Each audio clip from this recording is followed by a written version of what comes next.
the general requirements of a house, like the number of rooms that they need, the number of people staying in the house. They want a house that reflects their South Indian heritage. So that was the starting point. And that forms the basis of the entire identity of the house. A lot more on the modern take of the South Indian architecture and how can we fuse the design directions of South Indian way of living but in a modern context. So when they were planning for the design of the house, I happened to be in Goa at that time, so there was some reference point in terms of what a typical South Indian architecture will look like.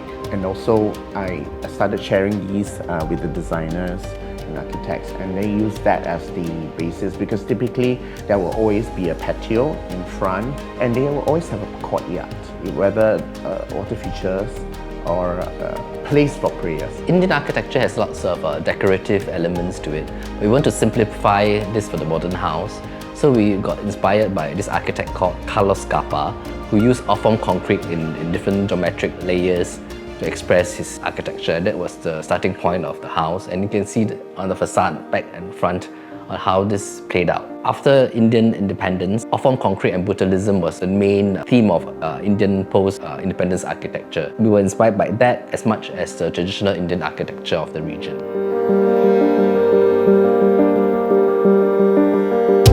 There were many discussions on how best to design the house for this family because they have an elderly set of in-laws. Because this house doesn't have an elevator, we decided to put guest rooms on the ground level and elevate the living, dining and kitchen to the second level to enjoy the breezes that would be more apparent on the second level, and it gives a better view on the back and front of the house as well. Some of our furniture was designed and built in Bali and sent over.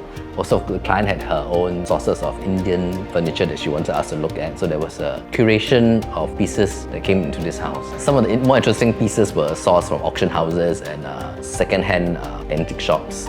So the house didn't seem too sterile, just with a modern furniture that you get from any furniture showrooms. One-of-a-kind pieces that makes this house. So I think to strike a balance between the old and new, I think this house bridges together quite nicely. And you don't really see clear divide, whether it's the modern or the old, but actually everything just sits in very well together and it's perfect for the modern living. So it's like a modern heritage house.